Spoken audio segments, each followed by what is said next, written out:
right, welcome to the Prospect Podcast. Coach Schumann here, as always, and with my man, Coach D, right here to my left, and we have a fantastic guest here today. Um, as we're doing this podcast, well, at least me, because I'm old, so older, 50, being 52. Yeah, but I had this morning. I had to grab from doing 12 hours walking around at the 7-on-7 tournament. I had to go. I had to. I don't have a Normatec. I got the Temu knockoff. Derek knows how I have way too much stuff from Temu, even though I'm not a fan of China. And their politics. Their stuff is so irresistibly knockoff cheap that I got one of their cheap version Normatecs, and it works good enough for me. So I had to put that thing on for 20 minutes and get my knee to recover somewhat.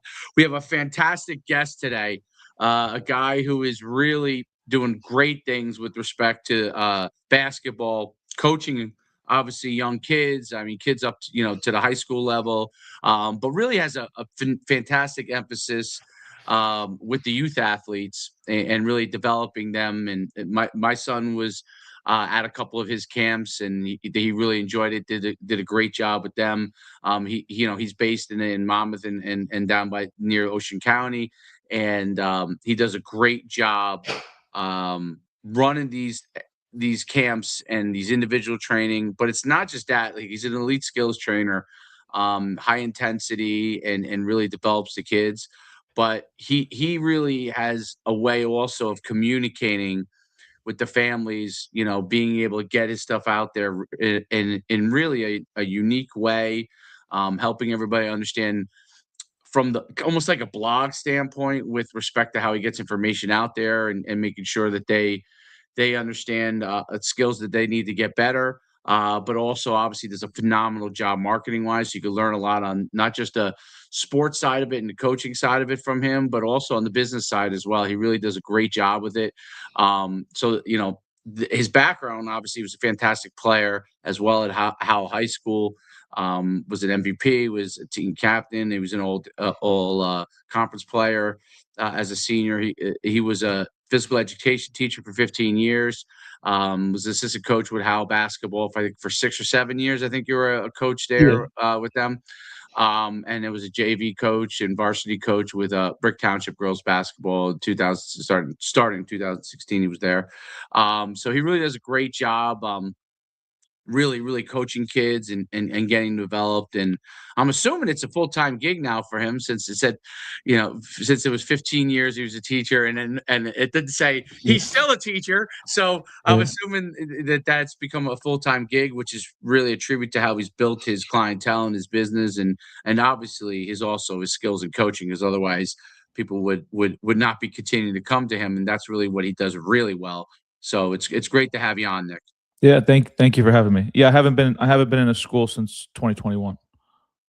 2021. Was COVID an impetus for that, or just kind of your business started growing more? It was a combination of both. So I hired a business coach in 2020 when we weren't going to school. We were doing virtual. So I was like, I started training kids at like Brick Township High School, getting cash at the door like I was a drug dealer. And I was like, I don't know what the hell I'm doing. So I hired a business coach to help me while we were doing like Zoom calls for school, because nobody could go in. That was in 2020. Then we went back, and it was when masks and you had if you didn't have the shot, then you had to go get tested every week. So I said, I'm not getting tested. Like, this is ridiculous. And they said, well, you can't come to work. I said, great. So I focused on doing the business, and eventually, and I refused to get it, and I still didn't go to work. And eventually in May, they were like, you either got to come to work or you got to resign, or we're going to take your teaching license. So I was like, all right, I'll resign. Because over time, I was just building up the business and working with my business coach. And so it was like a perfect storm of combination. I wanted to leave anyway, but it was like a perfect, not perfect for other people, but selfishly, it ended up being the best situation for me. Yeah. by the way, now you're also a guy I'm a huge fan of as well. My my last year of actually officially coaching high school football, and Derek was with me at the time at RBR. I remember when I remember I would come in and they wanted everybody to do that stuff, and the players would be standing in line to get like tested. You know what I mean? And they're like, "Oh, you have to do that," and I'm like, "I'll go somewhere and get this. I'm not doing this testing thing that you guys want me to do." And then, but I knew that they were probably already mad at me from the fall, when they said to me, and I remember I remember Derek's face when I did it, and he was like. He's like, yeah, we'll do it, but I'm sure he was thinking, boy, they're just not gonna like what you're doing here. He didn't Yeah. say it to me. 'Cause he was a great soldier as a coach, and I mean, he would say things straight to me if I need to change it. But some things like that, he was probably just thinking, oh man, like this is. So they said, remember we used to have to keep it. I think they wanted us to put football in guys pods of 6, right? Now, obviously, football you have 11 guys on the field, Yeah. and they wanted you to stay 10 feet apart, right?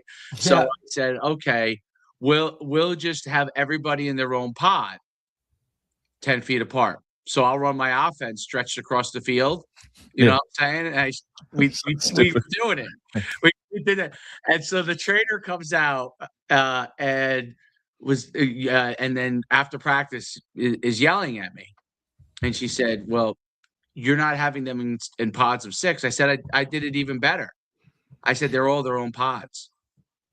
She's like, That's what do you mean? genius. I'm like, they're in pods of they're 1. 10 feet apart. Yeah. Football field. They're in their own. Maybe only It was football maybe only in football could you do it, right? Because the football field's so wide, you know what I'm saying, that you could stretch them across the field. You know what I mean? Yeah. So it looked absurd. It looked absurd. Like if you were to walk out there, if you but you could actually kind of do it. You know what I mean? Yeah. And so I don't remember if it's 10 feet, whatever the what you were supposed to keep apart. That's what I did, right? I stretched them across. You can't do that. I said, I can't do what? I said I had 61 or 65, something like that, 65 individual pods. I wrote up their names, and I had to turn in. Remember we had to turn in the name who was on the pod. I had to turn it in. I had them all in 65 pods, and I handed it to her. She's like, "You can't do that." I'm like, "What can I do?" I said, "I did it better. I didn't have them in pods of 6. I had them in pods of 1. No one's near anyone. There's nobody near anybody. Yeah. That's You're not genius. don't have to worry about anybody being near anyone. That's All right, genius. everybody's gonna die. Okay, so we don't have to put everybody now. Nobody's near anybody. Yeah. It was also the They hated it. and then it was also that was the year where we literally played a game with no practice because they wouldn't allow us. They wouldn't allow us to work out. But we had a game like on a Saturday morning. Hack and sack, right? That was a hack and sack game? Yeah. Literally with nothing. Like, so we just brought it early, went through a walkthrough, and they won, by the way. So that's side note. Well, this is even funnier, and then I want to go to the coach because he's the important guy here. But this is it just stirs up I guess PTSD of COVID. Yeah. So we go and they basically cover. They shut us down, and they're like, we don't know. So I give the kids the practice. We would give them the quarterback said to me, he goes, "Hey," he's like, I'm gonna go with them into the park." He's like, "I just I need something to go. Like, what do I do? You know what I mean? Like, I'm not a coach, Yeah. But I'll get them. I'll get the guys down there that we need down there, and we'll go. Because the game was still in the schedule. So I would send them the practice plan on whatever, Google or whatever, and he would go and practice it. So I get a call, literally like 5. I guess they're doing it for like a week, like maybe 4 or 5 days before the actual game. Meanwhile, we haven't had any regular practice, but these kids actually been working, in t-shirts or whatever, and doing whatever they need to do. I have no idea, I don't know what the execution is like or anything, but they went out there and they did it. I gave them the stuff, and I kept it really simple. But so I get a call. I heard that your kids are having working out in the park. I said, I said, yeah. Well, they're working out in the park on their own. They can't do that. I said, "Are you guys the police?" I said, "So you're telling people I mean, I knew, like when I tell these things to Derek, Derek's like, "There's no way this guy's making it through." I'm sure he's like, "There's no way." In the midst of this, I was also suspended 7 days for yelling at the quarterback who was not from the father. Father loved us, the quarterback loved us, but because the administrator didn't like the fact that I yelled. And meanwhile, me and the quarterback and the parents had this unbelievable relationship. You know what I mean? And the kid was like a dog. He would be like, "Yell at me if I'm not playing." He was that kind of kid. So Derek had to serve his debut as head coach that 1 week, right? Did a great job, by the way. And but anyway, so the funny part was like, so I'm like, you guys, like you can't tell kids, and if the parents want to send their kid to the park and they want to work out with each other, you can't, if the police goes and tells them they can't do that, that's one thing. You as a school have absolutely no right to tell somebody in their off time what they can go and do because you heard that some kids are working out in the park. I said, I'm not telling them they can't do it. I'll tell them what you said, but I'm not telling them they can't do it. You can't tell them that, So, and they're like, "Oh," I'm like, you can't tell parents what they can do with their kids. These are minors. You know what I mean? So, and our parents were great. You know what I mean? Our parents were really great parents. You know what I mean? They were dedicated, but anyway, so that was like a couple of our, I mean, it was so crazy. There's probably 50 stories and you probably have them as well, but those two quickly come to mind. It was just like hilarious. So talk about, you got this business coach. Okay. And you decided you were going to kind of start doing, this is really interesting because during COVID, people like picked their head up and said, what would I like to do if I wasn't doing this? You know what I'm saying? And that's obviously some of the things that you were thinking, maybe I'd like to do more of this, what you were starting to do coaching wise. What made you get a business coach, and what were some of the things that came out of those conversations that you had with them? Well, I mean, I actually started, so I started coaching basketball at my old high school right away as soon as I graduated. But in 2014, I had the idea I saw some other people training people like in skill development, and I tried it. Right, I tried it. I got a couple people go into their house for $40, and then I stopped because I didn't know what the hell I was doing on the business side of it because I just couldn't get people while I was doing that while I was teaching. So that was in 2014. I originally tried it then, and then I just stopped and was coaching teams. But then in 2019, when I was assistant coach at Brick doing JV, I started running training sessions at Brick Township. That's what I was saying. I was collecting like cash at the door, doing it again, not knowing how to run a business. But then I was seeing more and more people like do it for a living, and I was like, yeah, if they can do it, I can do it. So I was like, but I just need to know how to run a business. I know basketball, I know how to work with kids, and I know how to communicate. I just don't know what the hell I'm doing business wise. So that made me, somebody told me about a guy who's a sports business coach who used to do a soccer business, but it's all the same stuff. But so that was what really made me hire a coach. And I realized I didn't want to be a teacher like for the rest of my life. I was like, when I'm older, I'm going to regret like not trying to do something else. Like I don't want to be told what to do anymore. And then the vid happened with all that other shit, and I was like, literally a familiar story. Yeah, like, and all that other stuff. I literally did the same thing. Yeah.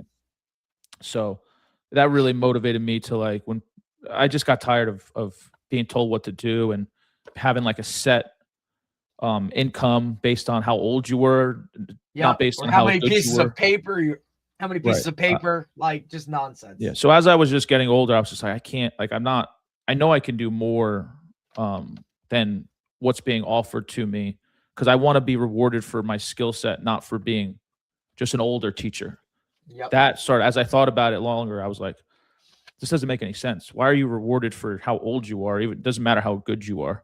And so I didn't want a ceiling anymore. So I was like, all right, I have to take action and hire somebody and invest in myself.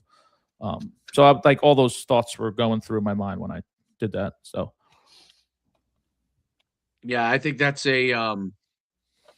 I went through that, when I ended up starting, what I did, I went through that process. I was working in business, and I was in tech, and I was doing great, and I was like, different kind of scenario, but I was like, I wanted to work more with athletes, you know what I Yeah. mean? And because I was a football player in college, and thought, okay, what could I do? But I think it's really that kind of aha moment where you're like, this doesn't make sense to me, whatever that is, right? Like, you're in Yeah. this world, this doesn't make sense to me completely.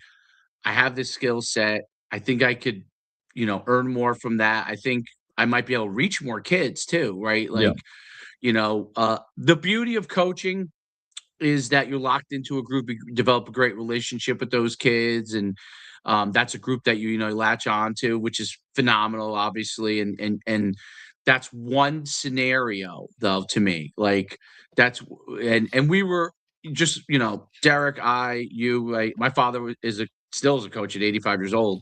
Like, Wow. I'm a son of a coach, you know what I mean? Like, that was the world that they were in. Like, my father, every time he ever used to try and do a summer like camp thing, like, couldn't really he would do it, here because but his mind really wasn't able to wrap around that, like, that short-term portion of it, right? Like, you Yeah. can impact kids even if you only have an impact for a shorter time period. His Yeah. head doesn't really like, I think the newer generation probably craves two sides of it more, which is what yes, the deep relationships of those kids can be great.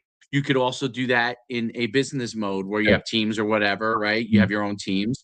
And then obviously you could do that in a camp and individual training mode, right? So those worlds have intertwined a lot more, and they go back and forth. And I think that's it's great insight of the ability to, like, what more would interest me within that space that I'm good at, right? And Yeah. it's a space that you're really good at, and I think that's a really incredible niche that you dove yourself right into.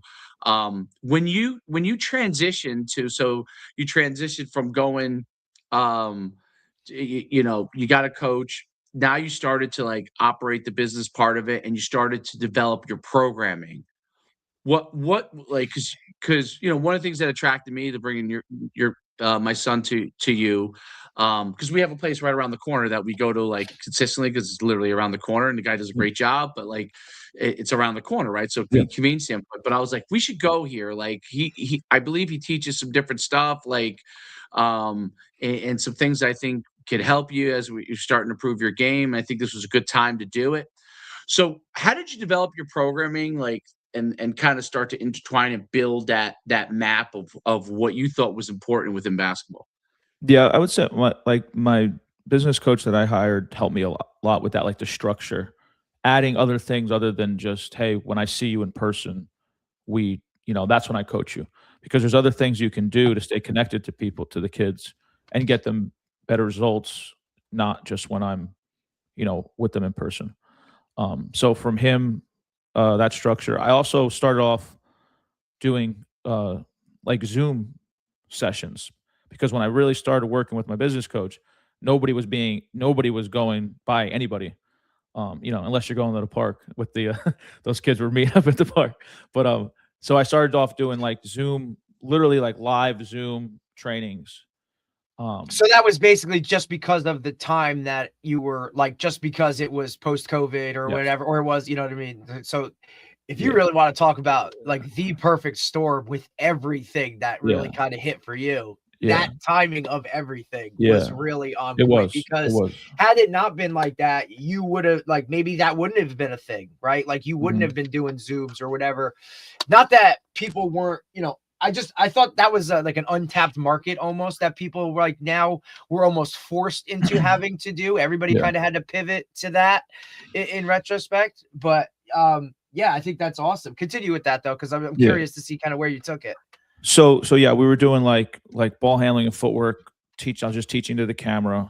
And then eventually people were like, okay, well, we can be by each other, but you got to be outside. So then I started doing training at the park in Lake River Park, in Brick Township. We were just, I'd pick one hour a week, and then I started getting people on like reoccurring subscriptions instead of handling cash, like I was talking about, like a drug dealer.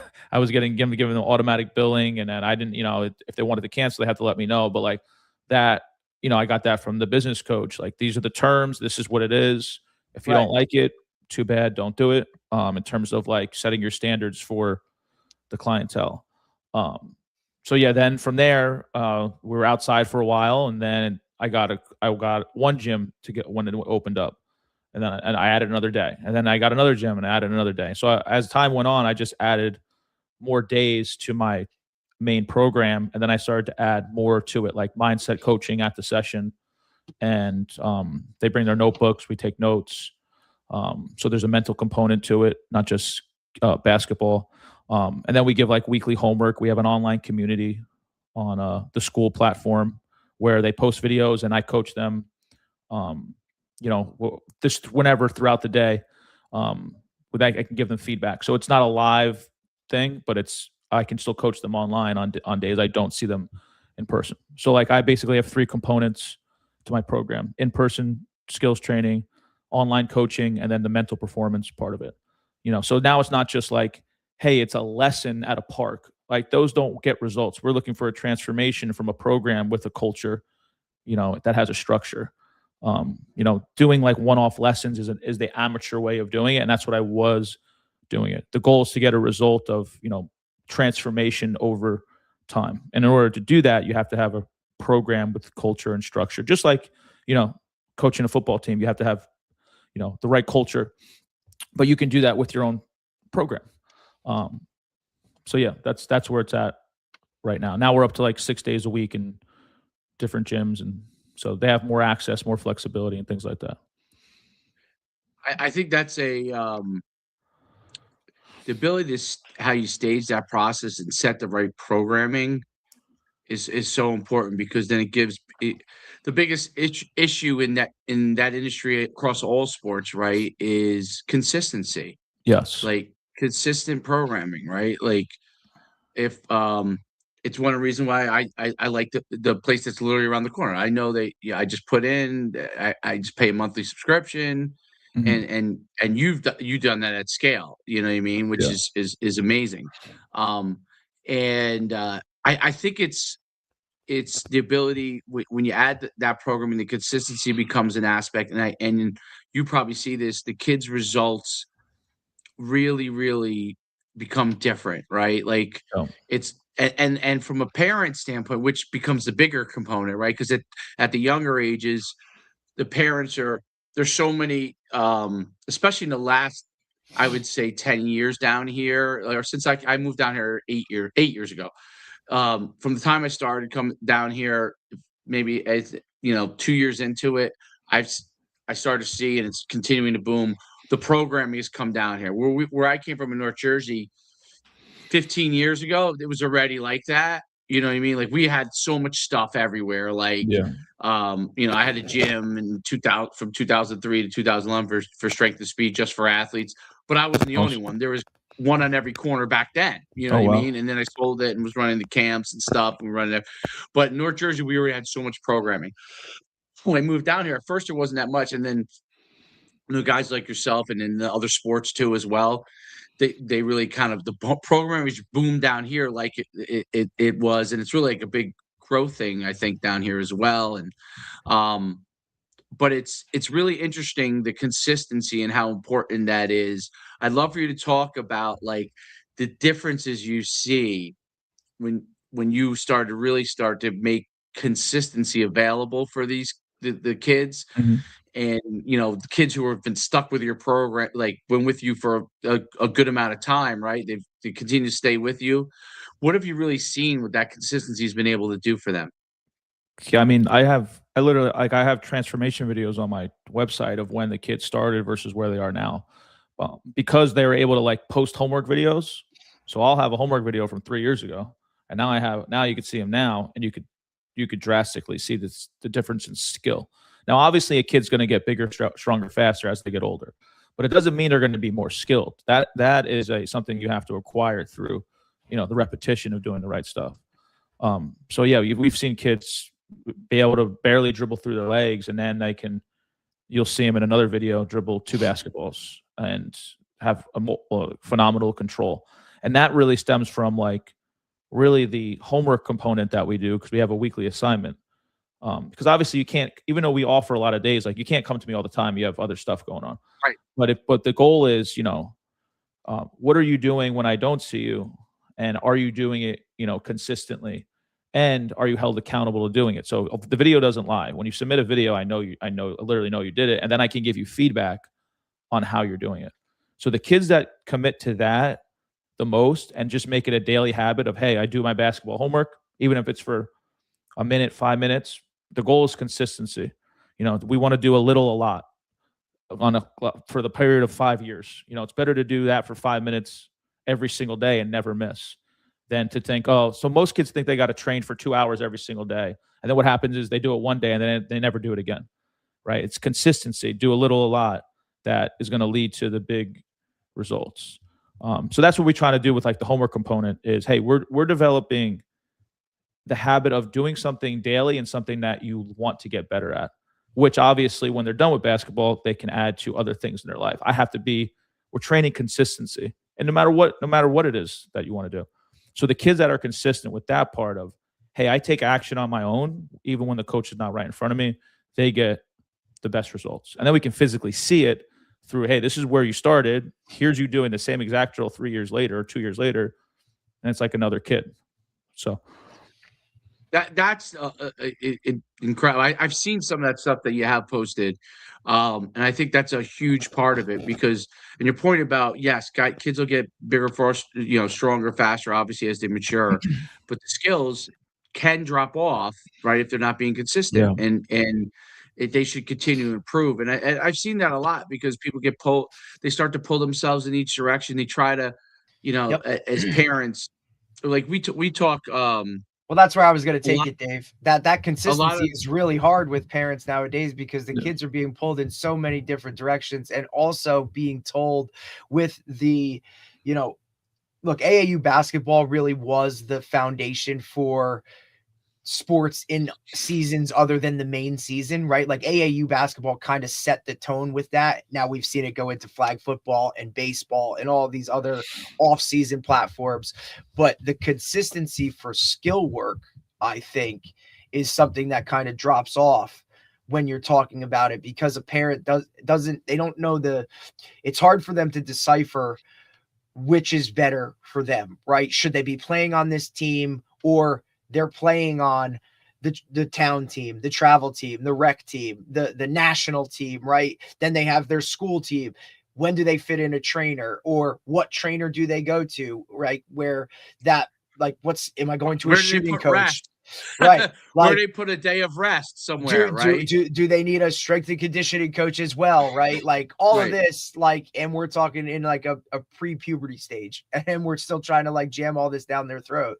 And I think that consistency is what kind of separates it, because I don't think it needs to be a lot. I don't think the volume is what's important. I think it's the quality of the amount of time that is dictated within it, and the component, the mental side.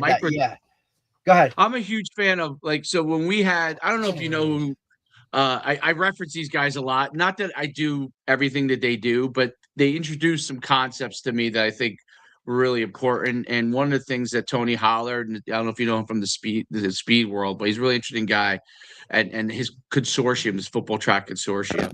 And he talks a lot about microdosing, right? And microdosing training. And you're not always going to be able to get somewhere for an hour and get the work, that you need to do. Like, they probably would, there are people that have the time to get to you and to dedicate with you. And obviously those kids, I think, are going to get better. You have great programming and all that kind of stuff. But microdosing, the way that you're introducing things, like between, your Zoom and your online stuff, and this allows athletes to microdose their training. I think that that's a big, important part. I try to do that with my son. It's like, hey man, listen, I'm not going to try and ask you for 2 hours to do this every single day. I said, if we're going to go train, I need 25 minutes, 30 minutes. We'll get you in, get the things you need to do. Basketball, like, You know, he plays a lot of basketball. Like, okay, we can't get, you know, he plays football as well, and we're always trying to balance these things. And in baseball, you know, when they're young, they're doing a lot of sports.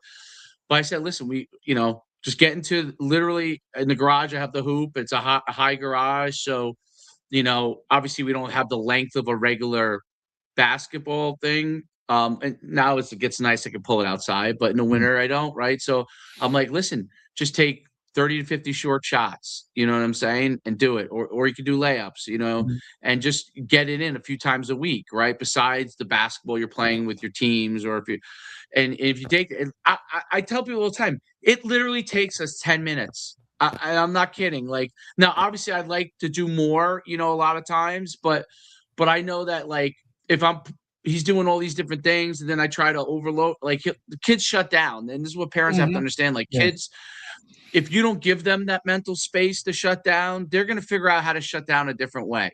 They're going to shut down and they're going to shut you off. Right. And listen, he'll still do it. Like, he's a kid, like it's still going to happen anyway. But you want to, the more you can understand that they're not like, they're not, you know, it's not Bear Bryant 1959 or even 1972, where, you know, you have them captivated at Texas A&M down there in the Dust Bowl and working about 9 hours a day. Like, it doesn't work that way. You don't have that time. There's a lot more distractions. I think that microdosing introduces an opportunity to get them to actually improve their skills. But you have to think about it as like a 10-year plan. You know what I mean? Like, if you think about it as a 1-year plan, you're going to be very frustrated at the end of 1 year. You know what I mean? But if you think about it as a 10-year plan, you're going to look up. And I see this with kids that do this, a version of this. They may not do it the way that I'm explaining it, because we're on these podcasts all the time and talking about it. But you'll look up in 3-4 years from now. It's amazing. And obviously they need to get with you and get and be able to, you know, get some hardcore development part of it. But this is stuff that they could do without them going, oh my God, all I do is work. Talk a little bit. I mean, what you advise from that standpoint with your athletes, and how they can continue to develop but manage their lives for parents and those kind of things. Well, I mean, I think most kids are over teamed and underdeveloped. So meaning That's a great way to put it. So meaning you play on 3 different, let's say use basketball, because that's my world. You play on 3 different teams, right? So teams take a while. You got to, you know, the game. First of all, nobody knows what the schedule is for these leagues that they play in. It pops up like that, right? And then it happens to us too. Right? Week to week, right, Nick? It's like week to week. Parents are literally like, "Here's my schedule." Do you even practice? Like, when do we? Okay, well, now we're not practicing this week. Okay, we don't know when practice is going to be. Okay, now we don't know when the game is going to be. We don't know where the game is going to be. We don't know what time it's going to be. And that's what they're doing for 3 different teams. Now, when are you gonna work on your own individual game? You're not, because all your time is with basketball activities. When I say basketball activities, is just driving to the game, sitting there waiting for the next team to play, layup lines. Now, like, how much time do you actually play basketball? Most likely, a lot of families, you're going on road trips and you're doing a layup line and then you're going home. So, like, you're doing all these activities, but you're not actually getting playing the game the most. Yeah, you're not actually getting the most you can. Like, you'd be better off going in your driveway for 30 minutes, and you'll have more action, or playing 1-on-1 or 3-on-3 with your friends. But now you're spreading yourself so thin because you're on 3 different teams. So now you're probably not, most likely you're not the star. So maybe you're playing half the game, and it's a running clock. So now you're driving to, you know, Monroe Sports Center and Magic Sports Super Kingdom, whatever the hell it is, and there's all these those things. I hate AU basketball. I live in these places. I hate AU basketball. So, like, it's like and you probably have somebody's dad who's a nice guy, who's a good guy, volunteering, but just because he played 4th grade rec basketball doesn't mean he knows how to coach. Yeah. And I'm not biggest component of, like, you don't need to have been a great player to coach. You do what makes you a great coach is simply being a great coach and studying the game. But Johnny's dad, who's an accountant, it doesn't have time to study the game. He's just volunteering because he wants to help his kid. But with that being said, is your kid going to get better from going to a professional, or is he going to get better from just going for some guy who's, volunteering? Again, there's nothing wrong with that. But when you're doing it on 3 different teams, you don't have time to work on your individual skill set because you're running around. You're split all these different ways for something that doesn't give you the most return on the actual thing that you're going there to do. So like for me, when kids, I stop seeing them for a while, like let's say they disappear and then they try to come back to my program, they come back worse than they were because they were so focused on undisciplined. Like the bad habits have now set in, right? Correct. Like the focus from their team is we got to win, so we'll cut these corners to do this and all of that. It's not that the team coach is doing it. Like the team practice is designed for the team to improve. It's not designed for your kid, right? It's a team game, that's how it should be. But that being said, if your child is the type of kid who wants to be better, the individual skill work has to be a component of that. So my advice to parents is you don't need to play on 3 different teams. You can maybe play on 2 and donate the other time to like something that moves the needle of their individual improvement, as opposed to trying to win the weekend tournament so you can take a Facebook picture holding up a dirty banner or a plastic trophy. Very like people almost they want to like signal to everybody else, my kid won the championship. No, your kid didn't even do anything. He played half the game and took 2 shots. Like he didn't. Did he get better? He was in the warm-up line. He was in a warm-up line. You caught a video. The picture you posted is him in pregame warm-ups. The most shots a lot of them get. Yeah, exactly. That's no doubt. That's what I'm saying. So you're not getting the most bang for your buck with all these activities. It's just the illusion of we got basketball today. No, you don't. Correct. You went on a road trip and then you did a layup line and you clapped. And again, that's good to teaches you how to be a good teammate. Let's say you're not playing. It teaches you how to still face adversity. You just don't need to do it on 3 different teams. Like 1 or 2 is probably good. Yeah, that's a great point. And I think that it's funny because and Dave, before you go, parents get obsessed too, right? With the level. This is this AAU team. This is this team, this is a travel team. Where we're going on these tournaments. Like you said, it's just you're spending more time in the car. Who's on the team with them? Who why are you? I always like what. Why do you care? I get that people want to play with good players. I understand that. But why do you care who is on the team? If you're trying to be on the team with quote unquote who, that means that you're probably not going to get the similar opportunity, right? It's because you're trying to play on who. Who is probably the one who's going to get the most opportunity. Okay. So now in football, it's a little different because you have multiple different positions, right? So you could have could be the quarterback, and if you're a receiver, that's helpful. I get it, but I'll be more concerned about what I think philosophy is of these teams. Like to go on the opposite side of it, I also hate when a guy says I'm not here to win either. Like, why are you telling me that before? You could have that in your head that you want the kids to say that we want them to be the best that they can be. Always say that to me. Yeah. I want the kids to be able to become the best that they can be.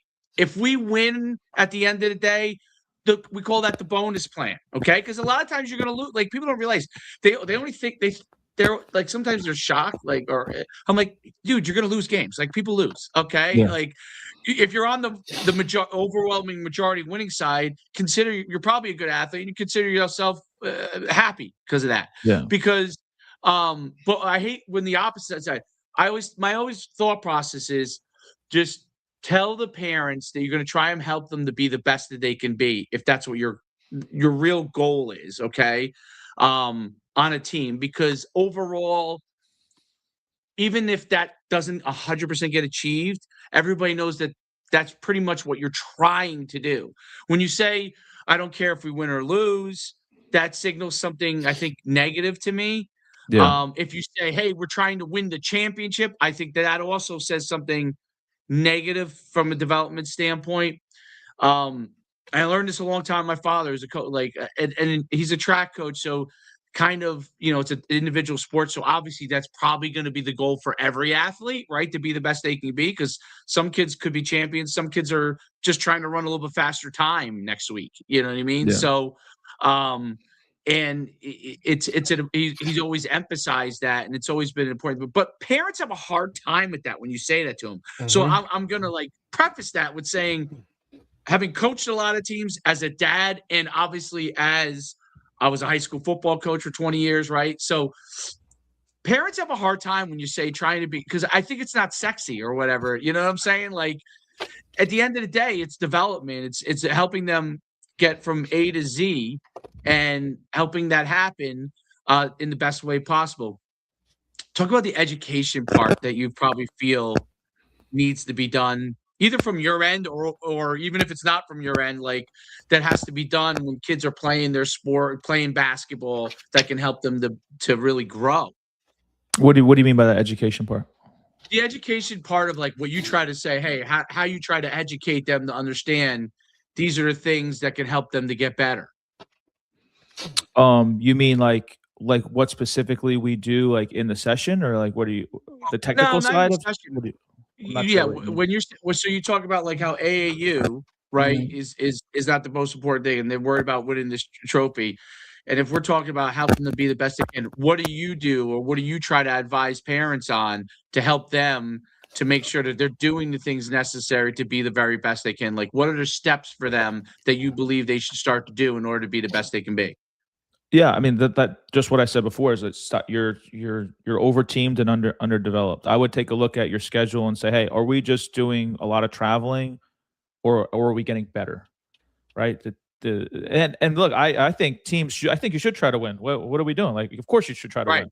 Right. It's not. But the thing what's is, the first thing Grandma and Grandpa ask you after your game? Did you win? Yeah, of course we're trying to win. Everybody's competitive. Everybody. We don't keep score. We don't care about that. Of course, you're in a competition. You're trying to win. Now, there's nothing wrong with that. That being said, if that's the only thing you're doing, and you're not working on your game, winning is a team thing.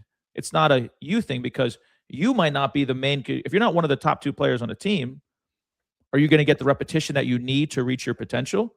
Probably not, because it's not an equal opportunity game. If you're playing a travel team, some kids are the kid who is the best player, you're going to have the ball in your hands. Everybody else is, Larry, who can't dribble, is going to go in the corner, or he's going to go on the bench.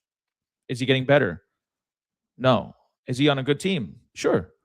So I would say, if you're not one of the top 1 or 2 players on the team, you should take away one of the teams and then add some type of skill development to their game, whether it's with somebody like me or somebody else, or just doing it on your own. You're now contributing that team to your individual development. So that would be my advice, is if you're on 3 or 4 teams, take away a team, maybe consider joining a skill development program. If the kid is really into it. If they're not into it, just, play the teams and have fun. And that's, right. I'm talking about if a kid wants to, the kid's like, Mom and Dad, I want to get better. I don't want to be playing half the game. I want to be like Johnny, who has the ball in their hands, and I have aspirations of making a high school team. I'm talking about that kid. If that's your kid, then I would take away a team and then add some type of skill development program where we're focused on your individual improvement. And now when people hear me say this, they think oh, you're saying no, don't play on any teams. I'm not saying that. Of course, play on teams. You have to play. I love teams. I love to win. I played on men's league rec basketball teams, trying to win trophies with that. I'm obsessed with winning. I'm super competitive, but you still have to. That's only playing on teams is you're a musician and you only play your instrument when you have a concert. If you do that, if you're not playing in your room and if you're a guitar player, you don't play your guitar in your room every single day. You can't just show up to the concert and be like, hey guys, watch me perform. The game is for performance. So I think people just skip the fact that a lot of parents don't understand the work that you have to do to be really good at something. And it's not just showing up to the game. It's, doing something on your own, whether it's with a coach or, by yourself, even if it's for 5 minutes a day.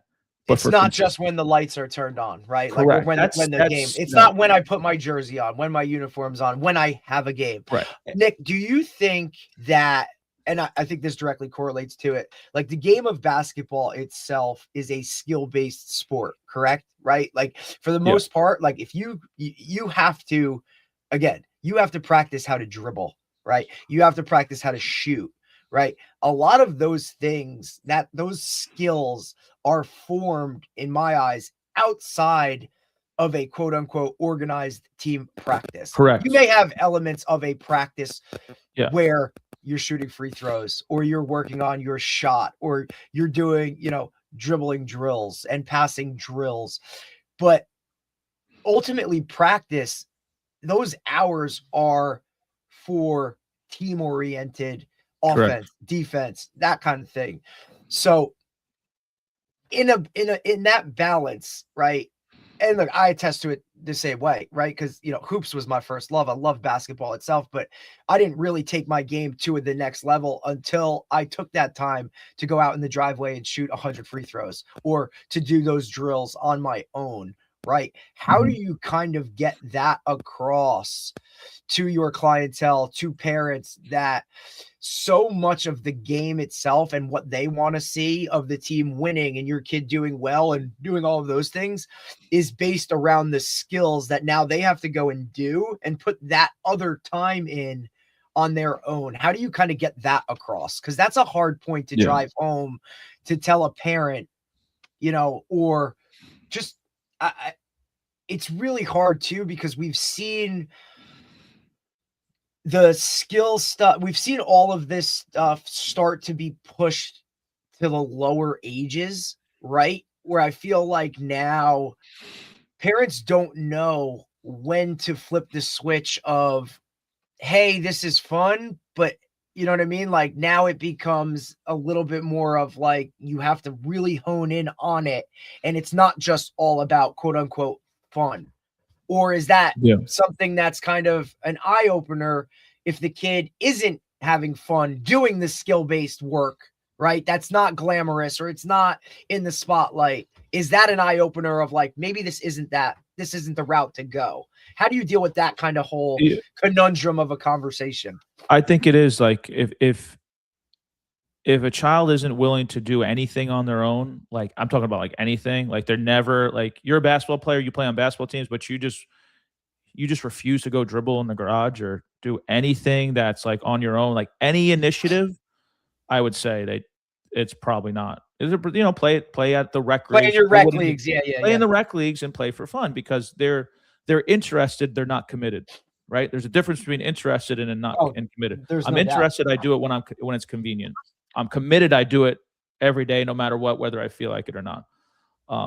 So like the way I just do it, I get it across, is just like in my email. Like if you're on my email list, I'll tell you like my thoughts on skill development and my marketing. I'll tell you like, this is what moves the needle. This is what does. Because if you don't, a lot of parents who aren't in the sports world, or maybe they weren't a competitive athlete or haven't been like coached, they really don't know. They think by putting their kid on 3 teams that the kid that's going to get them better.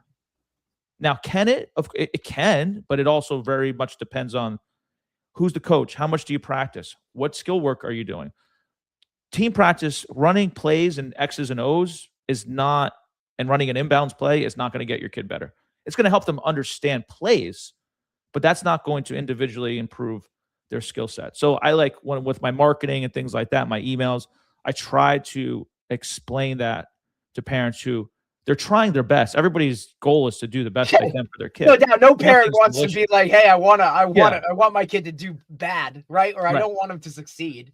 But I just don't think they understand what it's not just about teams, especially when they hardly practice. Practice gets canceled. Practice is like no gym space, messing around, and they're playing knockout. Like I'm again talking about that. Like I'm not saying don't do anything fun, but is your coach a teacher, or are they just a guy that volunteered? Again, I'm not knocking the guy to volunteer because he's trying to help his kid and other people just have a team. But you have to know, some parents don't know what good coaching is. because they haven't seen it yet. So it's hard to navigate like what's available, what's not. But that's what I would do. I would just say, hey, just remove a team and focus on skill development. And if the kid is serious about getting better. Right. Is there and the other thing, Nick, that we see right too, Dave, is like, like we see a lot of just people kind of just following, the crowd, right? Like, hey, my son goes to this trainer and, it is what it is. So like, Billy's mom is in the stands with Jimmy's mom. And because Billy's going to this guy, now we're going to send Jimmy there, not really investing or doing their homework on, the actual coach or trainer themselves. We've seen a lot of, and this is a conversation that we've had a lot more. Good first start when they pick their head up to say that, though. I agree with you. If it's the right person, but you know what I mean? Although yes, I agree with you on both ends. I think that there's two things on it. It's good that they're picking their head up and asking that question. That's obviously the first step, right? Because they don't start to ask that question. They don't, there are parents that don't ever ask that question. And I know kind of either where they believe their kid is, like where they want them to be as far as maybe they're not that serious, or they get stuck because of that, right? So when the parent does pick up their head and ask that question, I think that's a good thing. But the second part is where you're 100% right. So I don't think there's anything wrong. You go, you know what? Someone says, go here, try it out, see how it is. Maybe you do come out of ideas. I obviously I've coached for a long time, and I played at a high level, so I kind of know a little bit more what I'm looking at when I think it's good or bad or whatever. But I think you go there and you look, you say, hey, does it look like my kid's working? Does he look like he's doing something? And then you could say, oh, well, maybe there's other. The second you Google, you're going to find a bunch of different things, right? Now, you can't go try everything, right? So recommendations can help you. But now you might know, okay, this is more what I'm looking for. Let me go and move to this or to that. And then eventually, though, you do, which I think you might be driving at, Derek, is you do have to kind of hone on in one, hopefully, but at least one or two instances of places that you can develop at, right? And because then you get that consistency. I wonder for you too, and you can chime on this, the part I just talked about, but also, do you think that there are a few, like a couple of, like if people say, what are a few things I need to do, 2 or 3 things I need to do as a basketball player, time-wise, to improve my skill sets? And I know you could say dribbling or shooting, but are there a couple things with even in that might help them get better if they do it consistently? You mean like the actual technical part of it? Yeah, a couple of technical, so obviously dribbling, so you could go and dribble 2 basketballs up and down the court, right? And that develops certain things, right? Or you could have them working between their legs and that develops certain things. So like within dribbling, is there something that can help get them better along the way that they need to do consistently, right? Is there something within shooting that they might need to do every single, a couple days a week or a few days a week or every day, whatever, that can get them better, that you've seen helps in the development over time? Yeah, so I'll just go like into ball handling. So in terms of, I'll give you some like technical cues. So when you're dribbling, there's something called dribble step timing. Have you heard of that or no? I have. Okay. So dribble step timing is when, let's say the basketball's in your right hand. The ball should go down right before your left foot, your opposite foot hits the ground. Okay. And then the next step would be where the ball is in the air. That's called a motion step. So it's dribble step, motion step, dribble. That's the rhythm that good players have when they move with the ball. It allows you to move better with the basketball and stop easier, change directions easier. So that would be something that you should practice, like as a ball handler, your dribble step timing of that ball hitting right before the opposite foot. Most kids have tough time timing up that dribble and moving effectively with the basketball. So that's one thing. And that's another detail. Like if you go to a practice, like a recreational practice or an AAU practice, the coach might say, hey, dribble up right, dribble up left, right? That's not the same as, hey, I want the basketball to hit slightly before the inside foot hits. It looks like this. That's a dribble step. The next step is called a motion step. So those details you're probably not going to get at an AAU practice or a rec practice or somebody who's not an expert or studying the game, right? So that's just an example of like the difference in teaching, right? There's very little minor levels of it. Yeah, there's minor nuances that a guy that doesn't do it for a living, he's not gonna care, he's not gonna know. He's just worried about, okay, let's run a pick and roll. Like that's not the same as skill development, which is not wrong. That's team. So anyway, dribble step. We're talking about ball handling. So dribble step timing is really important. Another thing to work on is being able to stop without hopping forward. So example, after I dribble, I do what's called a speed stop, 1 foot followed by the other without hopping and falling forward. Because if I can stop quick, then I can create space for my defender. If I stop and hop forward, now I just got closer to them. My goal is to come to a complete stop and let them keep going. Another thing, a third thing is when you're dribbling, you have to be able to have the ability to use your offhand. So meaning, let's say I go and exchange hands through the legs. I have to be able to, the ball's my right hand. I have to be able to go through and then get this arm up to protect and swat away a defender's hand reaching in here. So you can use a chair. You can use a wall. So just being able to dribble, exchange hands, and offhand hit, through hit, behind hit, crossover hit. Because what happens most times, as soon as a kid has contact on one arm, they lose the ball there. They can't play through contact, and they can't do what's called decouple their hands, which is the act of doing something different with the other hand. Right. Most kids, when they dribble, their off arm goes down when your off arm needs to be engaged and up. So if you can't dribble and use your offhand at the same time, which most kids can't, you're probably not going to be very good in the game, because as soon as somebody touches you on one side of your body, and the other you're side, going to lose the ball. Yeah. So those are just examples of, and then a fourth component we're talking about dribbling is the ability to shift your weight to the inside part of your sneaker before changing direction to deceive the defense, and also move your shoulders. So those are just like, and there's more nuances, but those are like 4 components of, like, let's say you're working on your ball handling that you should work on to get better. And look, and just, and even prefacing that, right? Like those 4 things that you just talked about, the technicality and the level of detail that goes into that right there, that could be an hour of a workout in itself. Oh yeah, easily. There, right? And now you're asking, the volunteer coach who literally just grabbed a couple basketballs from Dick's Sporting Goods, right? And his brand new shiny bag. No, or he's just not even going to be aware that that's part of it, because from what he's been as your average fan. Right. 100%. Because he doesn't know. He wouldn't know how to teach it. Right. He wouldn't even know how to teach it. Himself in a gym with 15 fifth graders trying to corral the masses, right? I think that too, Nick, obviously, like coming from the same world, right, as having been a teacher, right, and especially for you at the elementary level in a phys ed classroom, right, with elementary kids, the classroom management or team management, practice management, I think is something that one needs to be taught to your players as well, right? And as a player, you need to understand how those things go into it, right? I think that approach, I think that alone gives you an edge over some of these others that have simply just played the game.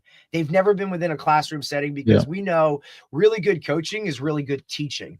Yes. And the ability to break down something as technical as what you just talked about at lower levels, and by lower, I mean younger, right? I think that's the other part. And that's what I wanted to ask you about, is the age at which, right, parents should now start looking into this, because even if the kid loves the game and wants to get better and wants to do it, all of it, do you think that there's an age where if you wanted to teach some of those 4 components that you just talked about, that they're just not ready to even grasp or understand yet, where parents kind of push kids into it when it's just beyond their realm? I mean, like maturity, understanding, where they just don't get it yet. They don't have the ability to process that within that setting. Or am I wrong in thinking it that way? Well, I mean, just because you don't fully get it, it doesn't mean you can't introduce it, because correct.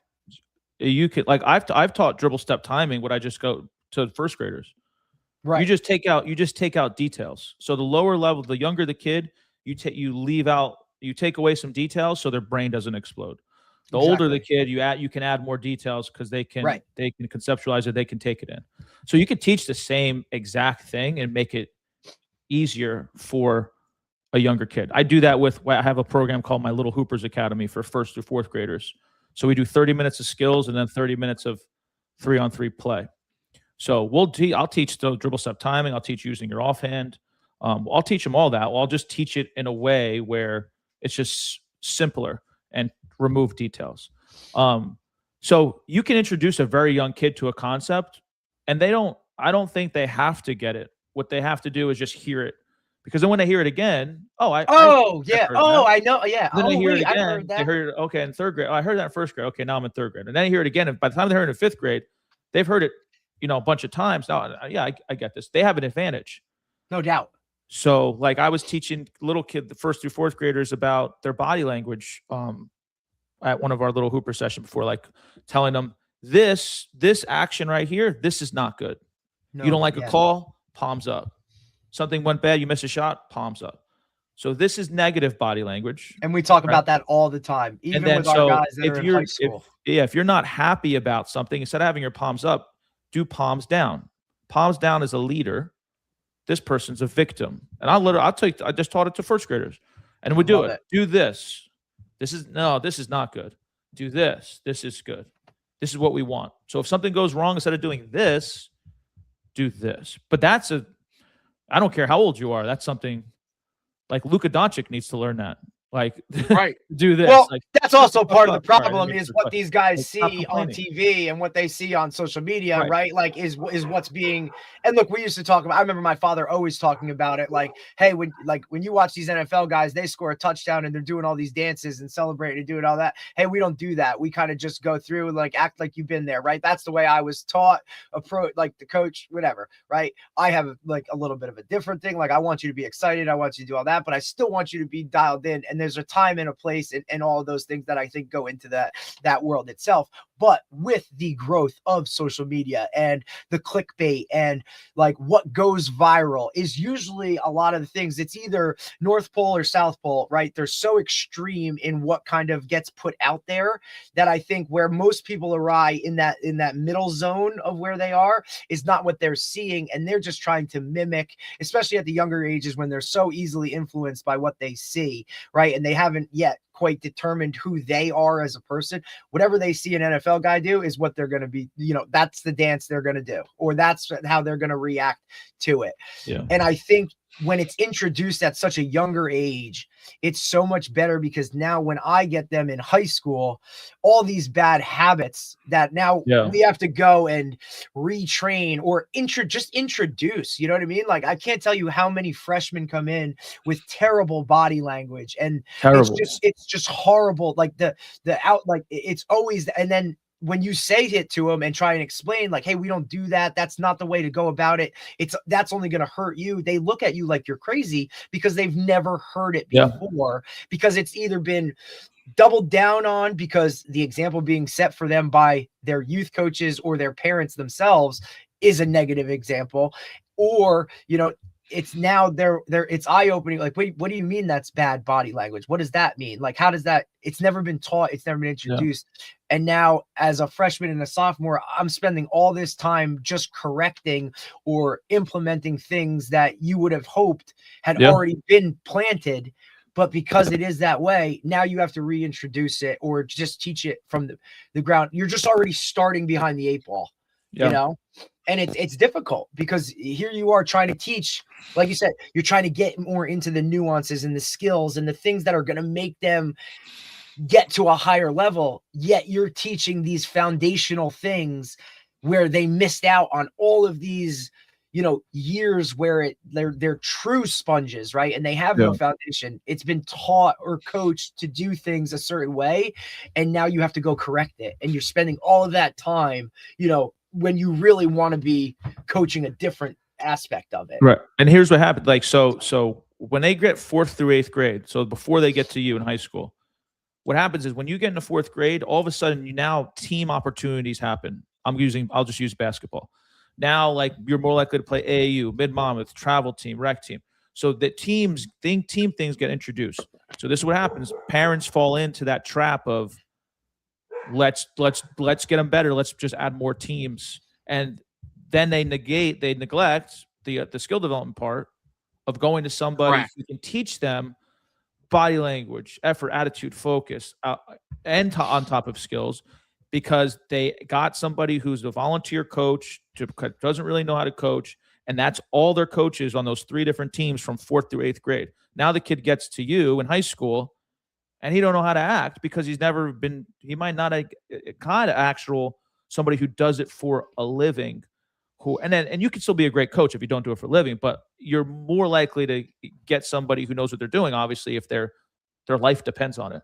So, but they just, from 4th through 8th grade, they pass up on all those valuable years of learning those key skills and just to focus on, those 3 or 4 teams that they've been on. So many people do that. And that's kind of like my messaging and marketing is, you have this gap, you could chase trophies when I'm a big component of winning, but if that's all you do, you're leaving potential on the table for your child's individual skill set. And if they're not already a top 1 or 2 player on the team, when it comes to senior night, they're going to be handing out cups of water as opposed to being in the game, because they never actually developed their game. They might not be the most naturally talented. There's always going to be kids that are naturally talented at the top 1 or 2 players. Some parents think, oh, well, Timmy, who's really good, plays on this team and this team and this team, so we should play on that team. Timmy's already better than you. If you do the same things that Timmy's doing, Timmy will always stay ahead of you. You have to do something different or more than Timmy. Different or more, right? Just because Timmy's doing and he's on these 3 teams, Timmy's better than you, flat out. He's bigger, stronger, faster, and he's more skilled. He's been blessed by God. Your kid's not Timmy. You have to do something different or more than Timmy if you want to catch up to him. So on senior night, you're not handing out cups of water and you're in the game. That's the kind of marketing and messaging that I kind of put in to my emails, and because it's all true. Yep. It's all true. It's nothing. I'm not making it up. Yeah. I run a business, but this is my true thoughts that really, because I could go and start an AAU program. Oh, tomorrow. Tomorrow. And you'd have 50 kids at the tryout. I'd probably do better running AAU. I just know that that's not what gets kids actually better individually. I know, because like we talked before, team, it's not an equal opportunity. Somebody's not going to play as much as somebody else. So if somebody's not going to play as much as everybody else and you're not going to have the same role, that's not really skill development. That's not development. We're trying to win. Again, nothing wrong with that, but you got to work on your game. And that's what I'm trying to beat into people's heads or parents that might not know. But yeah, going back to, they got to figure out that balancing act. That's a balancing act they have to figure out. That is the parent's job, really, if they think about it the right way. You got to figure out that balancing act, that putting at that time with you guys and on the training end, and what works for them from a game playing standpoint, and measure their development too. That's the other thing they don't do. Like, what are we using to measure the development progress from this year to next year? Are we reevaluating? Or are we just adding teams, right? We got to keep reevaluating. Okay, we played in basketball. The fact that so many of these kids play basketball, they can play a couple seasons of it, right? At the end of each season, you should be like, did we grow over that season? Yeah.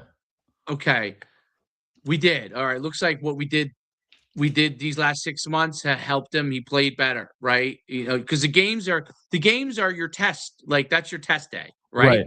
So no matter how many times you're actually touching the ball, one thing I think smart coaches, obviously I don't know if all the coaches are smart, but smart coaches, if a kid has made a lot of development, you probably might want to get him the ball a little more. You can see if you can make the shot. So are they improve? You evaluate at the end of each season, say, okay, at the end of let's say winter basketball, did he develop from the season before? Let's say maybe it was the spring or something.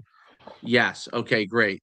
What did we do? We did these things. We were going to Nick X amount of times. Do we want to increase it to keep doubling down on that? What do we want to, more?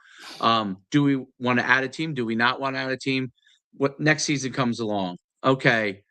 Oh, well, we were stuck because we decided to play 3 teams this season.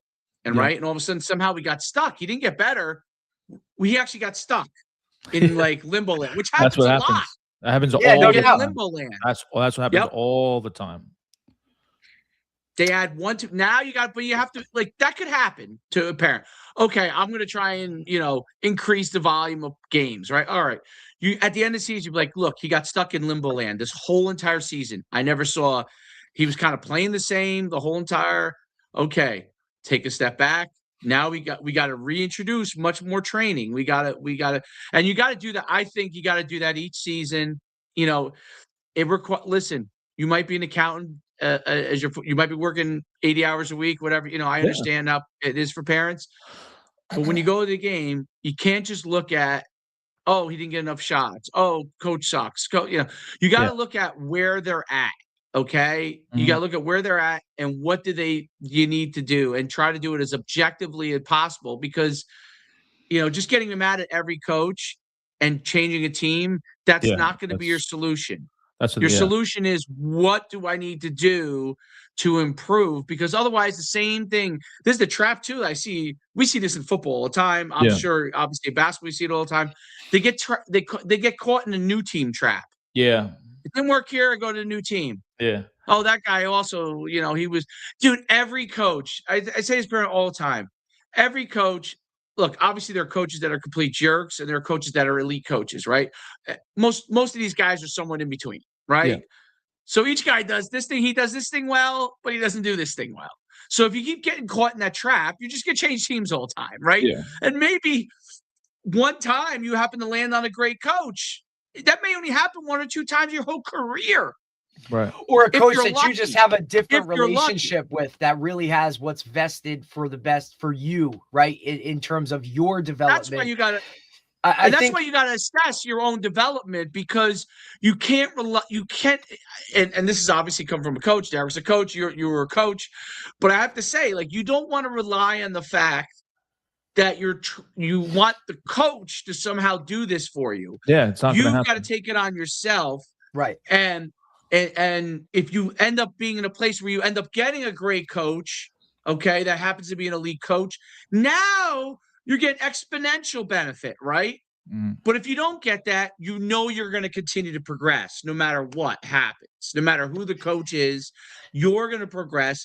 And only the most idiotic coaches will not try to get the ball into the hands of a guy who's developed and good. I've seen it happen so many times where this kid wasn't that good that last year. All of a sudden, I see a kid.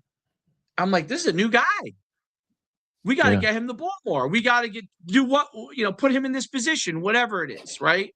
And it happens all the time. And that's what parents have to realize. Otherwise, the limbo land world is the worst place you can be. Absolute worst place you can be, because you keep trying new things with teams, and it never goes anywhere. Never goes anywhere. Yeah, I'll let you kind of expand. Go ahead. Yeah, it's not the team, and I sent this like as an email the other day. It's not the team's coach's responsibility to develop your kid. Like, because people think like I bash on team coach. Like I used to coach teams. There's nothing wrong with team coaches, but their job is whole picture team, right? Bill Belichick's his job isn't to develop Tom Brady's quarterback skills. Like, Tom Brady's responsible for that. He's probably the best example as well, because how many times did he either cut the best, what people would design the best player when they were towards the tail end of their career, or like he was always going to do what was best for the team, rather than the individual. Like, hey, we got to sign this guy because we got to take care of him. He's been this guy for us for so long, or whatever it is. Like no, I don't give a shit. I'm trying to win a Super Bowl, right? And that's for the good of the group. Yeah, the team coach is not responsible for your responsibility. It's not responsible for your individual development. It's up to you, right? No, that's the position coach. When it comes to football, you know what I mean? Like, the head coach is this guy. Like, your quarterback coach develops your quarterback. And he may not, like, in college, they talk about. I want to let coach talk more about this, but in college, all the time, players talk about that. Sometimes they get a position coach that really.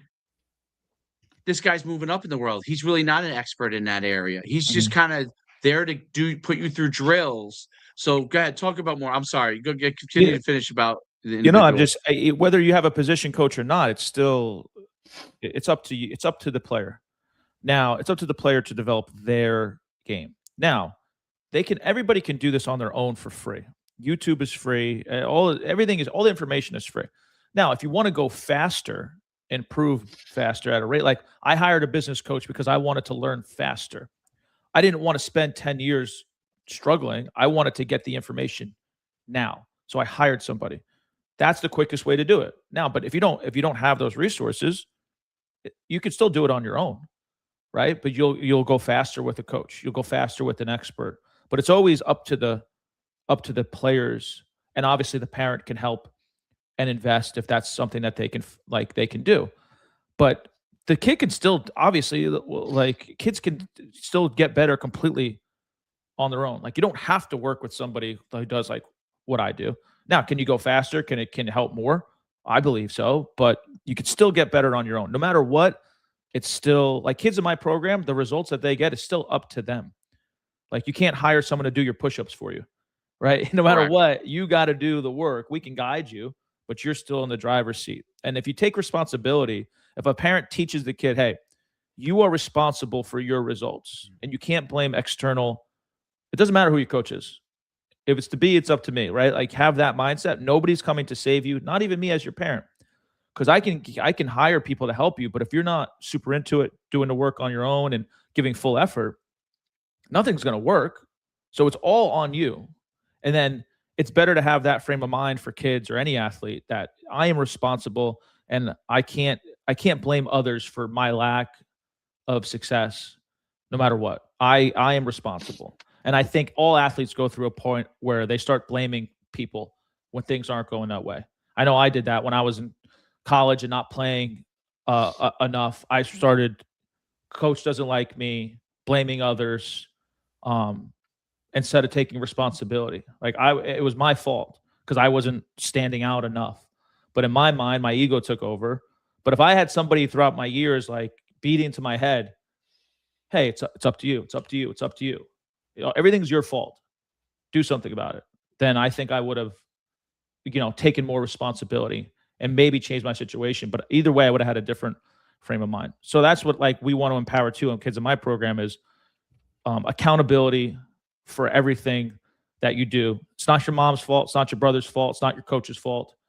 If you don't like, what are you doing to get better? Because it's easy to blame somebody. Most people have a blame list and they're not on it. So that's like a mindset topic that we talk about. Right. So yeah, I think if they take that frame of mind, and instead of parents, like, a lot of parents will bash people in front of their kid. They'll bash the coach. They'll bash their teammates. They'll bash, and it might be true.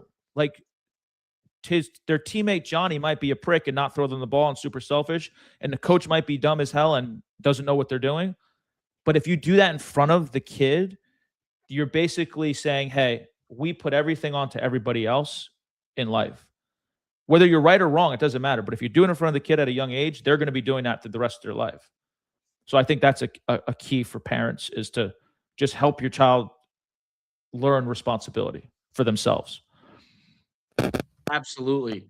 And I think it's important because they also never know who's watching, who's there, who might be interested in them, and they don't realize that their reaction to things can change a lot of that stuff. One of the best things, there's I don't know, some random YouTuber did a great little short version of that video with Jason Williams and Randy Moss, when they were in high school, growing up in high school together. They did a short version. They did a shortened version of that. It was like a 15. It's really a great little YouTube short documentary. And Jason Williams, they were talking about Jason Williams. He was just he said he was so, small when he was growing up, skinny. That was that, not small, but skinny. And he's like, he couldn't get himself in position to get shots off, and he wanted to get picked up on the playground. He couldn't get picked up. And he was trying to figure out, how will guys pick me up? And he was like, dribbling, being a better point guard. You know what I mean? At first, it wasn't going to be scoring for him. He was not going to be able to score against these bigger, stronger kids in the playground. So he got really good at dribbling. And and his father was a cop, and he was able to go. It was a cop at the school, and he was able to, obviously go in the gym whenever he wanted. He had the keys, right? And they were like, how did you learn how to pass? He's like, you didn't have anyone to pass to. He's like, there's 4 walls in every gym. He's like, I pass to the wall. Yeah. He's like, I chase it down myself when I throw a lob, and it was just really interesting because, people have this vision of the end product of Jason Williams, and I'm talking about Jason Williams, who they used to call White Chocolate, right? Yeah. So there's a million Jason Williams, right? There's Jay Yeah. Williams, but his point was like there's four walls, and the way how he thought about it, you know what I mean? Like I have no one to pass to. Yeah, there's a wall right there. I could pass to that, Yep. right? I could bounce it off of the ground. He said I would throw it up to myself laying on my back. Like he would do all kinds of things, just on his own. He said he would go in the gym, and obviously he loved it, right? So I'm not saying everybody has to do this right away, but he would go in the gym and he would just be in there for 3 hours playing individual games with himself, passing the ball to himself, passing it, against the wall, doing all these different things. And he'd try everything because he was by himself and he didn't have to worry about what anybody else thought. He would try everything. Oh, would this work? Would this work? Oh, I could get. And his high school coach talked about how he threw a pass behind his back, 3/4 court to Randy Moss, who then, obviously Randy Moss is a great athlete, dunked the ball, Yeah. But he said he did that a million times in the gym by himself. He would try and throw it as far as he could behind his back, and that's those are those things sound so simple, but it's so true. Like if you really want to get better, kids always think, oh, I don't have someone to play with, and then in today's world, they may not have as many people to play, quote unquote, play with, like maybe we did growing up. Yeah. But there's so much you could do yourself. And basketball is one of the few sports. Oh, Obviously, yeah. Pete Maravich did it in the 70s, right? Well, 60s when he was young, and then 70s. But you can watch the videos of Pete Maravich. Pull up on YouTube. It's one of the greatest things ever. You watch those videos and how he talks about it and what he did. I mean, he did all these things himself. All these things himself. I mean, no one's saying your father is driving down the street, you got to dribble the ball down the street while you're in the car with the window down. I mean, right. That's taking an elite skill set. But how did he get to that point? He dribbled in the mud. He was dribbling. He was trying everything. Oh, it's raining out. I'll dribble in the mud. See if I could dribble in the mud. Like challenging yourself and make it your own game. That's the hardest thing the kids have now is figuring out how to make your own games with yourself. Because they're, when you didn't have computers as much and you didn't have something to go grab and occupy your time. So you had to figure some things out because you are bored, right? So, so you start to play games and figure those things out. But I think what you're talking about is it still comes back to a lot of the basic stuff. You get with someone like yourself who has the incredible insight on the nuances. Like I just learned something from you, as far as dribbling a basketball, right? And those are really, really important things. I want to, before we close, I want to make sure you tell everybody, because I actually have to jump onto another pod, but Derek, I would love if you want to continue, Derek, with him, because this guy's phenomenal. Nick is unbelievable. So, but I want, before I leave, everybody to know where they could reach out, to you. Yeah, my website is just my name, www.nickaldiero.com. I'm on Instagram too, coach_Aldiero. Facebook, Nick Aldiero. So just my name everywhere. Subscribe to his list too. For me, that was the most important thing. Subscribing to your list, you get so much stuff from Nick. It's unbelievable. And like it's always a good read. Like whether it's like I said everything, whether it's talking about your camps or you talking about stuff with basketball, every time it is a good read. My wife always is like, "Hey, did you see what Nick wrote about this?" Like your wife's on it too? Like Nick, I'm supposed to know who she's talking about when she says Nick. You know what I mean? Like but I now know like it's an email that comes from you. Like I know because I get the emails too. I told her to subscribe like when we first went to your camps. And there's so much free insight, like, you know what I mean? Eventually you're going to go to his camps because he's so good, but like he gives you so much free insight. Yeah, thank you. I appreciate it, Coach. It really is awesome. I got to jump, Derek. I would love for you to continue as long as Nick's able to, and you guys could wrap up. But Nick, keep doing what you're doing, dude. You're changing lives. You're making a huge difference, obviously, in these kids, and your intensity is so needed. They need that intensity. That's what they need today. The kids need that level of intensity. the right way, you know what I mean? Like developing them for them to do things the right way. It makes a huge difference in their overall development. And I, you know, as a parent, I can't thank you enough for what you do. Yeah, thank you. Thank you for having me. I really appreciate it, Coach. All right. Derek, Coach, thank you so much. I'll wrap you. I'll talk let to you later, guys buddy. wrap it up, and I'll see you soon. Awesome. Take care. Yeah, Nick. No, I don't want to keep you too long. You know what I mean? I did have just one other thing. I think I was curious, right? Obviously, because like I said, like I'm just a firm believer in, you know, teaching is coaching and whatnot. How has that teaching background that you have, right? And also, as like, you know, as we go through this, I'm connecting some of the dots. Like we were at Montclair State at the same time. Oh, we were. I was. I went to Montclair. I finished there.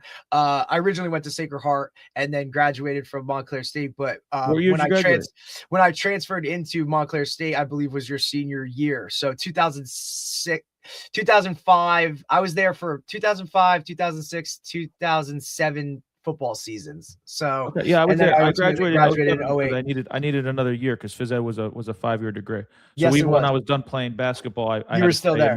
Yeah. Did you play with John Paul? John Paul? Yeah. He was amazing. Unbelievable. Yeah.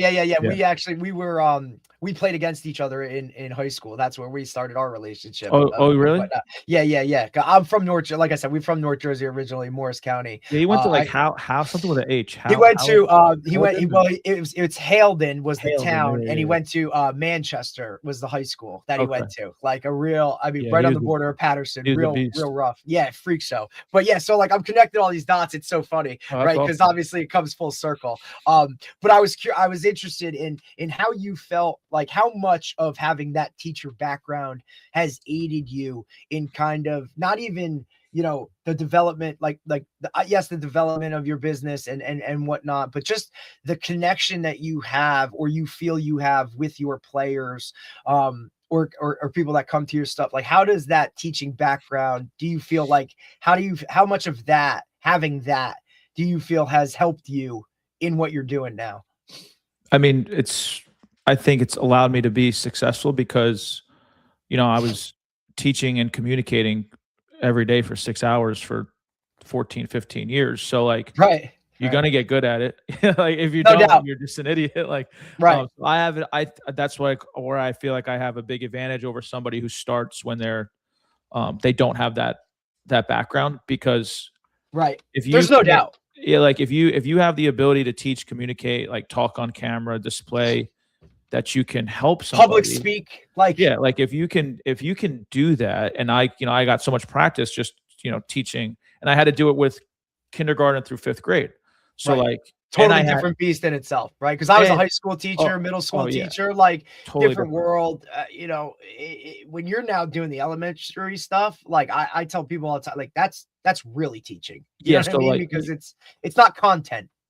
Right. Yeah. You have to manage their excitement when because they're coming to you, like coming to for phys ed.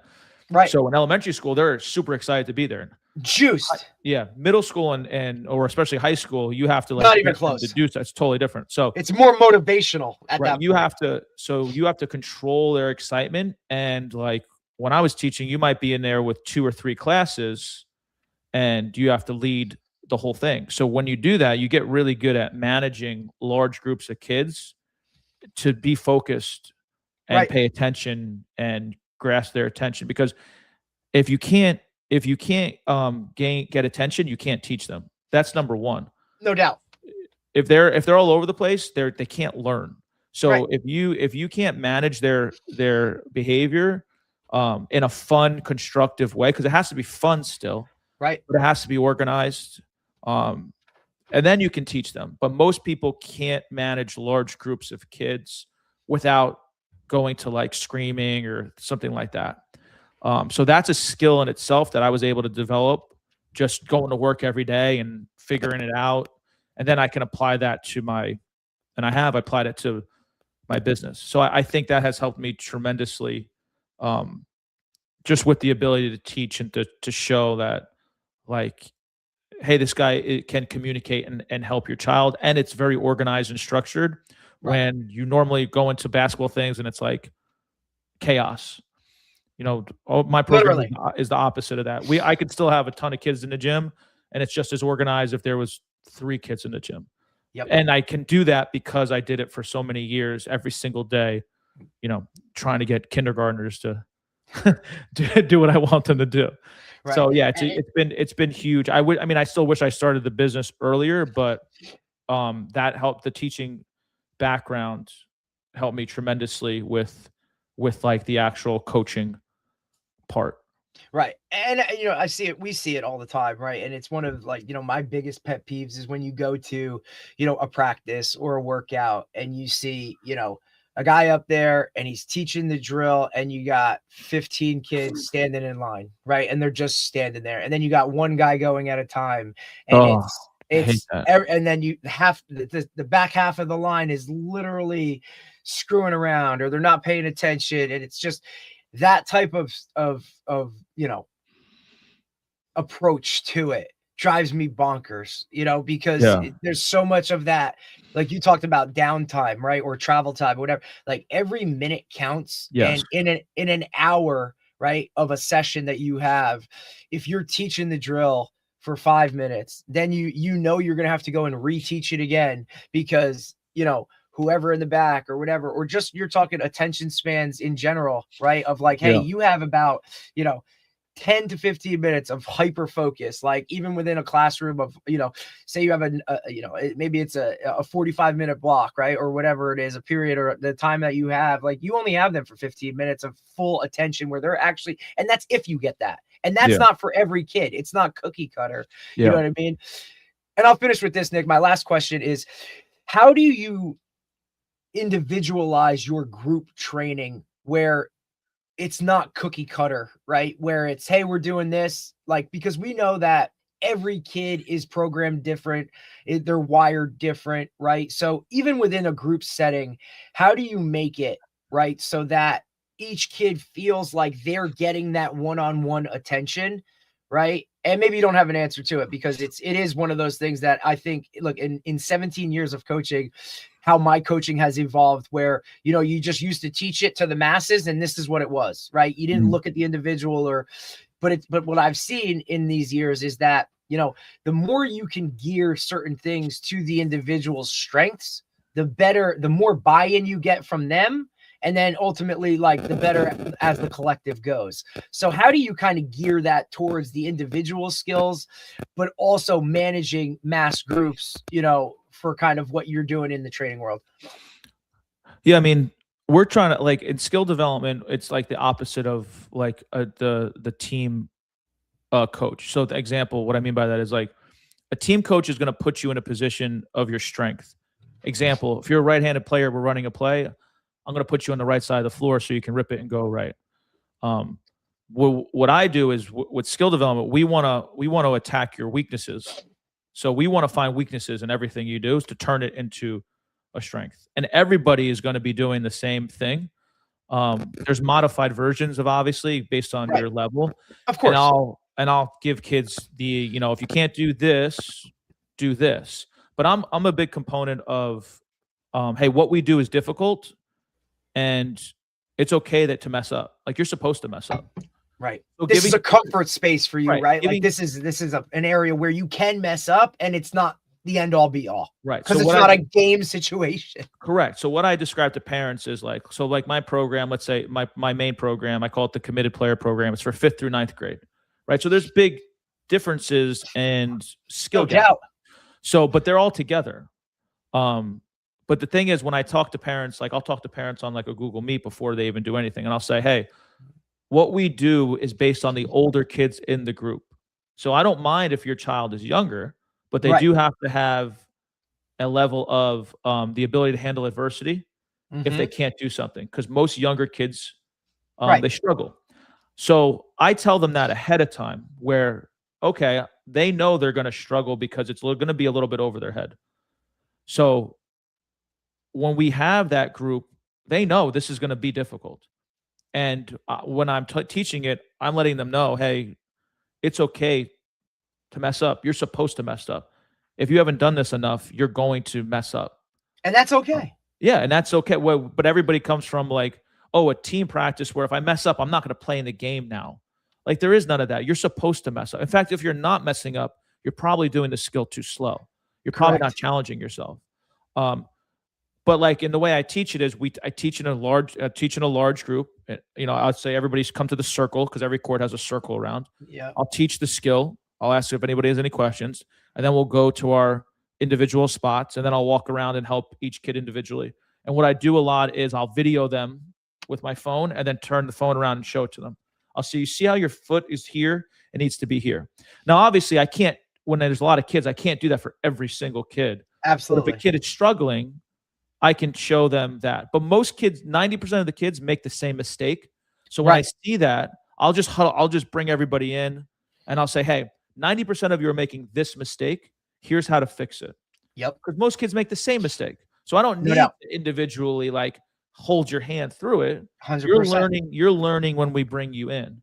That's also a skill too that you're trying to teach them as well, in that like, look, like you're gonna learn from others, right? And like the mistake that he's making, you're probably making, right? Or I say the same thing, like, hey, with guy, like, hey, if you have a question, ask it, because it's not a dumb question, because I guarantee you 3 or 4 of these other guys have the same question. They just don't have the guts to raise their hand and ask that question. So, and I do the same thing with the phone too, right? Like if we're at football and we're in an individual group and we're working on, you know, stance or start or something, and it's, you know, a guy just can't get it, you know, because they got to see it. Like me telling them they're doing it wrong, they just don't, it doesn't process like that. So I'll just quick break out my phone, or, you know, the kid that's with me who's out for practice because he's hurt or whatever, or, you know, the manager, like, hey, just film this real quick. And then, hey, check this out real quick. Something you can kind of do on the fly, because we know a lot of these kids, they're visual now, right? Like it's very visual. But I am a big component, you know, of like, look, if you're going to do something in practice, like you can't just introduce it on the fly, right? Like sometimes time constraints, whatever, play a role, but I want to introduce it off the field, say in a meeting or something like that. Then I want to show it kind of, here's how we're going to do it, whether it's a video or drawing it up on the board for them. Like, here, look, there's going to be a coach holding a bag here. I want you to do, you know what I mean? So now they get it like auditory through me, right? Through like being told, then they can see it visually. And then we're going to go out and actually do it. Right. And then we're going to revisit it after and say, look, here's how you did it. Here's how we can make it better, or whatever it is. I think those components, and I think that goes back to the teaching background, right? Like, you know, I taught special ed, you know, for a really long time. So you got to hit different groups within that lesson itself. It might be the same lesson, but I'm approaching it so many different ways so that everybody kind of gets their niche of how they learn, and it hits a little bit of it for everybody. And like I said, I think it's a great thing that you're doing. It's really awesome because, you know, for me, it's like basketball goes right along with soccer, where almost every kid tries basketball at some point, right? Like parents are just more willing to be like, hey, whether it's, you know, the amount of like, you know, youth programs that have it, right? Like soccer, everybody goes and does soccer because it's just there. It's everybody goes and does hoops because it's there, right? Plus where we are in the Northeast, like, we're inside for a lot of the year, but basketball, that's what's great about basketball though. You can go inside, you can go outside. There's usually a hoop somewhere, shape or form, right? Like that you can go and do it and practice it. And it's awesome. And I love the fact that you're bringing in that mental component that I think is it's so much more in the limelight now.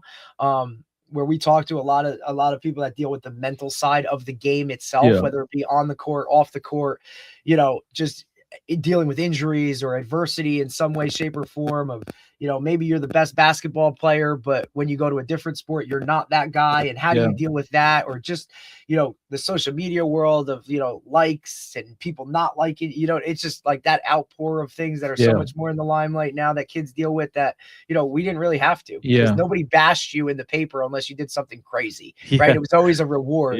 Now, you know, literally, you know, you have kids walking off the field and parents are telling them why they're bad or what they need to do. It's unbelievable that, you know, adults will blast kids like that on this level, but it's something that they have to deal with. And it is kind of the world that they're living in. So I think it's awesome what you're doing, man. Your programs are great. I can't wait for my kids to get to an age where, you know, I can kind of put them in there. You know, we're a couple of years away now with a 2.5-year-old and a 9-week-old, nice. but we'll get there eventually, man. So listen, I appreciate you taking the time. I know Dave does as well. He was real excited when I said that you were going to be coming on and talking to us, and whatnot. So, like I said, I know you plugged some of your stuff, viewers, make sure you go check him out. He has a bunch of programs that could fit your mold to help you guys out. But Nick, really, man, I can't thank you enough for taking the time to come on and talk to us, man. Yeah, thank you for having me. I greatly appreciate it. No, it's awesome. It's awesome. We will, like I said, if there's anything we can ever do for you, please reach out, let us know, and whatnot, and we'll work forward to it. And I look forward to talking soon, buddy. Take care. Awesome, man. See ya. Thanks a bunch.